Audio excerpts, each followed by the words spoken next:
Think about the last time you watched someone lie right to your face, smoothly, confidently, without even a flicker of hesitation, while you sat there, struggling to explain the simple truth, and somehow they were the one who looked believable. If that's ever happened to you, you already know the strange, sinking feeling that comes with it. You weren't lying, you had nothing to hide, and yet you were the one who seemed nervous, defensive, almost guilty. Meanwhile, the person bending the truth looked completely at ease. Most people walk away from moments like that thinking something is wrong with them, that they're bad communicators, that they need to work on their confidence. But here's what most people never realize. Honesty and confidence are not the same skill, and nobody ever taught you that they operate on completely different systems. Honest people tend to lose in these moments not because they're weak, but because truth-telling requires something dishonesty doesn't: accuracy. When you're being honest, your brain is retrieving real memories, checking details, trying to represent reality precisely. That process takes cognitive load, mental effort that shows up as pauses, adjusted wording, subtle hesitation. A skilled liar has no such burden. They're not constrained by what actually happened. They can speak with total fluency because they're not fact-checking themselves in real time. And it gets even more interesting than that. There's a well-documented patterns in social psychology where people unconsciously associate fluency and confidence with truthfulness. It's not that people are foolish, it's that the brain uses shortcuts because verifying every claim in real time is exhausting. So when someone speaks smoothly and firmly, our default instinct isn't suspicion, it's trust. Confidence gets misread as credibility, even though the two have nothing to do with each other. This is where almost everyone makes the same mistake. Once they sense they're not being believed, they start over-explaining. More details, more justification, more emotional emphasis. But over-explaining doesn't read as honesty to an outside observer. It reads as anxiety. And here's the cruel irony. The harder an honest person tries to sound convincing, the more suspicious they can actually appear, because their behavior now looks like what we associate, rightly or wrongly, with someone trying too hard. So if fluency isn't proof of truth and hesitation isn't proof of a lie, how do people who understand this actually protect themselves? It comes down to 3 behaviors almost nobody is taught. The first is refusing to compete on delivery. Most honest people instinctively try to match the liar's energy, speaking faster, firmer, more emphatically, hoping conviction will read as truth.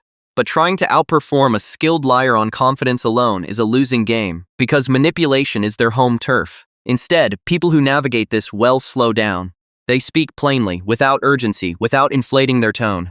This taps into something called status dynamics. A person who doesn't need to prove themselves often reads as more credible than one who's visibly working to be believed. Slowness, paradoxically, signals security. The second is shifting the focus from feelings to facts, calmly and only once. Instead of repeating, "I'm telling the truth" in different emotional variations, they state the specific, verifiable detail and let it sit there. No repetition, no escalation.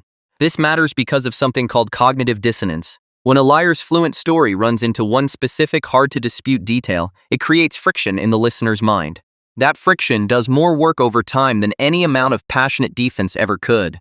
The third, and the one people resist the most, is accepting that not everyone in the room will be convinced in the moment, and being okay with that. This feels deeply uncomfortable because we're wired to want immediate social validation, especially when we feel wrongly accused. But chasing that validation in real time often makes things worse.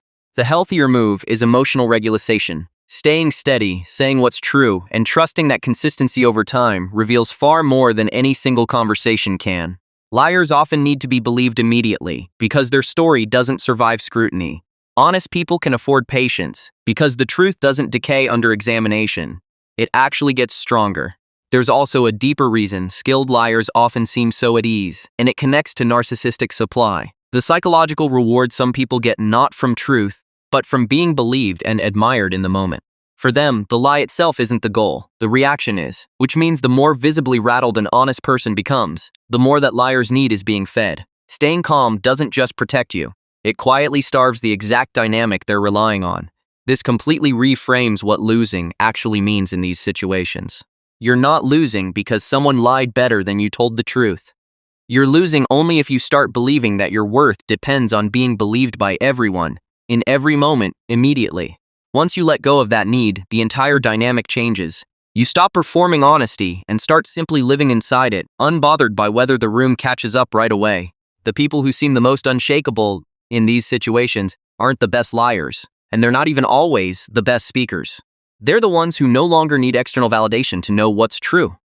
They've stopped auditioning for belief. True power is rarely about controlling other people.